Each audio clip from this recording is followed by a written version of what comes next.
Hello friends, எல்லாருக்கும் வணக்கம். நாங்கள் நல்லா இருக்கோம். நீங்கள் எப்படி இருக்கீங்க? எல்லோரும் நல்லா இருப்பீங்கன்னு நான் நினைக்கிறேன். என்னோடய சேனலை சப்போர்ட் பண்ணதுக்கும் லைக் பண்ணதுக்கும் ரொம்ப ரொம்ப நன்றி. இந்த வீடியோவும் சப்போர்ட் பண்ணுங்கள், லைக் பண்ணி. நீங்கள் ஒரு முட்டை கிரேவி தான் பார்க்க போகிறோம். அதை எப்படி செய்யுதுன்னு பார்க்கலாம் வாங்க. நான் ஒரு 6-7 முட்டை எடுத்திருக்கேன். முட்டை தண்ணியில் போட்டு வேக வைக்க போகிறேன். இப்போ நான் அதுக்கு தேவையான தக்காளி எடுத்துக்கிறேன்.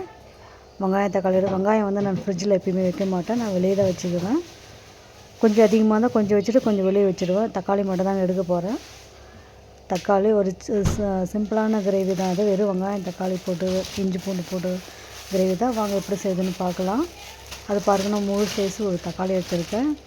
ஜாம் தக்காளியிலேருந்து நாட்டு தக்காளி தான். இது ஒன்று போட்டால் கூட ரொம்ப புளிப்பாகவே இருக்கும். சும்மா கிரேவி மாரி பண்ண போகிறேன். வாங்க வீடியோக்குள்ளே போகலாம். இதுக்கு நான் 3-4 வெங்காயம் எடுத்துருக்கேன் நான். ஏன்னா வெங்காயம் தக்காளி போட்டால் தான் நல்லா கிரேவி மாதிரி நல்லாயிருக்கும். பாருங்கள், முட்டையை நான் வேக வச்சுட்டேன் பாருங்கள். நல்லா வேகட்டும் முட்டை. அதுக்குள்ளே நம்ம இந்த வெங்காயம்லாம் கட் பண்ணிக்கலாம். வெங்காயம் தக்காளி கழுவுறதுக்கு தண்ணி ஊற்றி வச்சுருக்கேன் நான். தக்காளியில் போட்டுக்கிறேன். நான் 2 தக்காளி எடுத்துருக்கேன். பாருங்கள், முட்டை கொதிச்சுட்டுருக்கு, நல்லா வந்துட்டு இருக்குது. அதை இறக்கிட்டு பச்சை தண்ணி ஊற்றிட்டு நம்ம உரித்து வச்சுக்கலாம். வெங்காயம் நான் கட் பண்ணி எடுத்துக்கிறேன். இப்போ நான் பாருங்கள், முட்டை வந்துருச்சா என்னான்னு பார்க்கலாம். பாருங்கள், முட்டை வந்துருச்சு. வரமாட்டேன் கையில், அது கரண்டியில் வட மாட்டேது. தொட்டை சூடாக்க பார்த்தீங்களா, வந்துருச்சு, முட்டை வந்துருச்சு. இப்போ முட்டையை நம்ம அழகாக உரித்து எடுத்துக்கலாம். சில அவசர அவசரமாக உரிச்சுன்னு வச்சுங்க, அது வரவே வராது. அப்படி பாதியாக புட்டுன்னு வரும். அதனால் கொஞ்சம் பொறுமையாக தான் உரிக்கணும். எங்கெங்கே பொறுமை இருக்குது, டக்குன்னு டைம் வர ஆகிடுச்சு. இன்றைக்கி காலை சாப்பிட்டது பிரேக்ஃபாஸ்ட்டு லேட் ஆகிடுச்சு. இன்றைக்கி சண்டே இல்லை, அதனால் எங்கள் வீட்டுக்காரர் இன்றைக்கி கோவா போயிருக்கிறாரு ஒரு வேலை விஷயமா. நானும் எங்கள் பெரிய பையன் சின்ன பையன் மட்டும்தான் இருக்கோம். அதனால் சரி கொஞ்சம் லேட்டாக கூட சாப்பிட்லான்ட்டு இப்போ தாங்க செய்யறதுக்கு 1 மணிக்கு நான் செய்யறதுக்கு. பாருங்கள், முட்டை நான் தோலில் உரிச்சு வச்சுட்டு அப்புறமா ஸ்டவ் ஆன் பண்ணிவிட்டு இதுமாரி பெரிய ஒரு வானல் வச்சுட்டேன். பேன் வச்சுடுங்க. பேன் வச்சுட்டு வானல் நல்லா காய்ஞ்சோடனே தேவையான கொஞ்சம் எண்ணெய் ஊற்றிங்க. நான் கொஞ்சம் எண்ணெய் தான் ஊற்றுறேன். அப்புறமா கொஞ்சம் லாஸ்ட்டில் கொஞ்சம் எண்ணெய் ஊற்றினா நல்லாயிருக்கும். அந்த மேலே மிதந்து வந்தால் கொஞ்சம் நல்லாயிருக்கும்.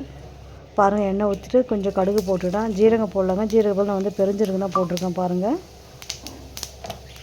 பெருஞ்சீரகம் போடாமல் கொஞ்சம் கறிவேப்பிலை போட்டுக்கிறேன் வாசனைக்காக. நம்ம இஞ்சி பூண்டு பேஸ்ட் ஏற்கனவே அரைச்சி ஒரு பாக்கெட் வாங்கிட்டு வந்தாங்க. அப்போ சிக்கன் வாங்கி இருந்தது. சரி, அதே நான் சேர்த்துக்கிட்டே இதுக்கு வேஸ்ட் பண்ணிட்டு. ஆனால் இதோட நான் உரித்து இஞ்சி பூண்டு அப்பப்போ செய்கிறது தாங்க நல்லாயிருக்கும். சரி, இப்போ அவசரத்துக்கு நான் அதே போட்டுக்கிட்டேன். அப்புறம் பாருங்கள், நீட்டாக கட் பண்ணி வச்சுவாங்க இருக்குது பாருங்கள். அது போட்டு நல்லா வதக்கிடுங்க. வெங்காயம் நல்லா வதங்கணும். வெங்காயம் நல்லா வதங்கினா தான் நல்லாயிருக்கும். அப்போ தான் டேஸ்ட்டாக வரும். என்ன கூட நம்ம தக்காளி கூட பேஸ்ட்டாக கூட கொஞ்சம் ஒன்றும் பார்த்தீங்கன்னா அரைச்சி கூட சேர்த்துக்கலாம். அப்போ நல்லா இன்னும் கொஞ்சம் கிரேவி மாதிரி அதிகமாக வரும். இது நான் ஒரே வேலைக்கு தாங்க மத்தியானம் மட்டும் தாங்க செய்கிறேன். நைட்டு எதுனா பன்னீர் என்ன செஞ்சுக்கலான்ட்டு சும்மா ஒரு வேலை மட்டும் கிரேவி மாதிரி பண்ணியிருக்கேங்க. அவ்வளோதான். உங்கள் வீட்டில் என்ன இன்றைக்கி செஞ்சீங்கன்ட்டு எனக்கு கமெண்டில் சொல்லுங்கள். என்னோடய சேனல் போட்டுருங்க. எனக்கு சேனல் சப்போர்ட் பண்ணுங்கள், லைக் பண்ணுங்கள் ஃப்ரெண்ட்ஸு. பாருங்கள், தக்காளி கட் பண்ணி வச்சு தக்காளி. இது நாட்டு தக்காளிங்க. ஜாம் தக்காளி தான் நான் எப்பயுமே வாங்குவேன். இந்த வாட்டி ஜாம் தக்காளி என்ன கிடைக்கல சந்தையில். சரின்ட்டு எது கிடச்சிதோ அதை வாங்கி வந்துட்டேன். எது கிடைக்குதோ அந்த டைமுக்கு அது வாங்கி செய்ய வேண்டியதா. சும்மா இது அதுன்னு நம்ம லைஃப்பில் எதுவுமே நம்ம எதிர்பார்க்க முடியாதுங்க. எது கிடைக்குதோ அது நம்ம பொக்கிஷம் மாதிரியே ஆக்கிக்கணுங்க. நம்ம வாழ்க்கை நம்ம கையில் தாங்க இருக்குது. நம்ம கிடைச்ச அது ஏதோ ஒன்று சொல்கிறாங்களே ஒரு பழமொழி, நினச்ச வாழ்க்கை கிடைச்ச வாழ்க்கை ஏற்றுக்கிட்டு அதே மாதிரி தாங்க எடுத்துகிட்டு போய்டும். நம்ம வாழ்க்கை ரொம்ப நல்லா இருக்குங்க. சும்மா இது நடக்கலையே அது நடக்கலையே பார்த்தாலும் யோசனை பண்ணிக்கிட்டே இருந்தால் ரொம்ப வாழ்க்கை இதாகிடுங்க. நம்ம பசங்களுக்காகவே இனிமேல் வாழ்ந்தாகணும். ஒரு காலகட்டம் வரைக்கும் தான் அந்த ஜாலிகள் எல்லாம் விளையாடு ஊர் சுற்றுறது அப்படி இப்படின்ட்டு ஒரு பசங்களாம் கொஞ்சம் பெருசாகிட்டா அவங்க வேலையை அவங்களே பார்த்துக்கிறவங்க. இருந்தாலும் அவங்களுக்கு சாப்பாடு செய்கிற வேலை தான் நம்ம வேலை தானுங்க. ஆனால் எனக்கு என்ன உடம்பு கூட சரியில்லைன்னா என் பசங்க நல்லா பார்த்துக்கிறாங்க. பொண்ணுன்னா பையனாங்க அந்த காலத்தில் என் பசங்களுக்கு நான் எல்லாமே கற்றுக் கொடுத்துருக்கேங்க. எனக்கு உடம்பு சரியில்லைன்னா ஒரு டீ போடுறது எப்படி, ஒரு தண்ணி சுடு பண்ணி ஊற்றுறது, சாதம் வடிக்கிறது எப்படின்ட்டு உங்கள் பசங்க கூட உங்கள் ஆண் பிள்ளை இருந்தாலும் பெண் பிள்ளை இருந்தாலும் பரவாயில்லைங்க. ஆண் பிள்ளைன்ட்டு ஒரு வசதியாக பேசாதீங்க, பெண் பிள்ளைன்ட்டு கம்மியாக பண்ணாதீங்க. எப்பவுமே 2 பேரும் ஈக்குவலாக பார்க்கணுங்க. 2 கண்ணு மாதிரி பார்க்கணுங்க. பாருங்கள், என் பசங்க பையன் பொண்ணு காட்டிக்கிட்டு போகிறாங்களோ என் பசங்களுக்கு நான் எல்லாம் சொல்லி கொடுத்துருக்கேன். இதை மாதிரி கொஞ்சம் எதுனா முடியாத டைமில் எனக்கு கொஞ்சம் பண்ணி கொடுக்க மாட்டேன். நானும் கொஞ்சம் அவங்களுக்கு படிக்கிறாங்க 2 பசங்களும். ஒருத்தர் காலேஜ் படிக்கிறார், சின்ன பையன் வந்து +2 படிக்கிறாரு. நான் எல்லாம் சொல்லிக் கொடுக்குறேன். என் பசங்களும் என்ன முடியல நல்லா பார்த்துக்குறாங்க. எனக்கு ரொம்ப சந்தோஷமாக இருக்குது. என்னென்னா கொடி பணம் கிடச்சா கூட நம்ம இன்னும் பார்த்துக்கிறதுக்கு ஒரு ஆள் வேணுங்க. நம்ம உடம்பு சரியில்லாம படுத்தா தண்ணி எடுத்துன்னு கொடுத்துக்கு ஒரு ஆள் வேணுங்க. உண்மையாக இருந்தாங்க நம்ம சம்பாதிக்கிறதுலாம் ரொம்ப பெரிய விஷயமே கிடையாதுங்க. நம்ம கஷ்டத்தில் இருக்கிற ஒரு 4 பேரும் பக்கத்தில் இருக்கிறாங்களோ அதுதாங்க நம்ம உண்மையிலும் வாழ்ந்த வாழ்க்கை அடையாளமே. அவ்வளோதாங்க. ஏதோ எனக்கு தோணுதான் உங்களுக்கு நான் சொல்கிறேன். போர் அடிக்குதோ என்னவோ தெரில.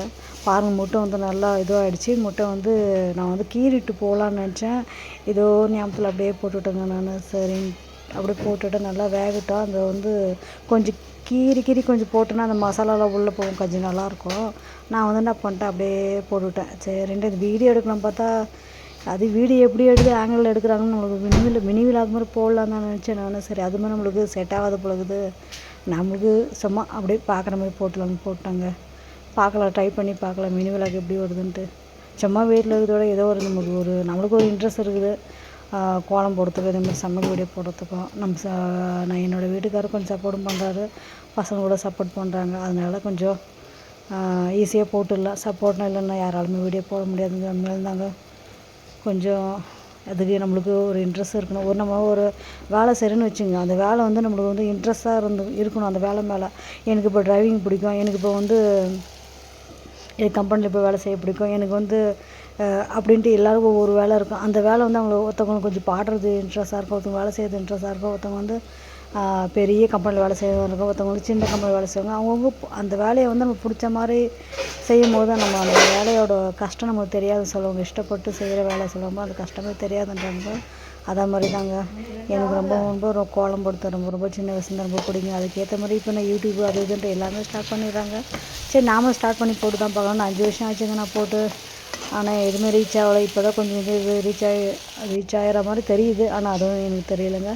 ஆனால் இப்போ என்றைக்காவது ரீச் ஆகுன்ற முயற்சியில் நாங்கள் போட்டுகிட்டே இருக்கோங்க. முயற்சி மட்டும் என்றைக்குமே கைவிடாதீங்க.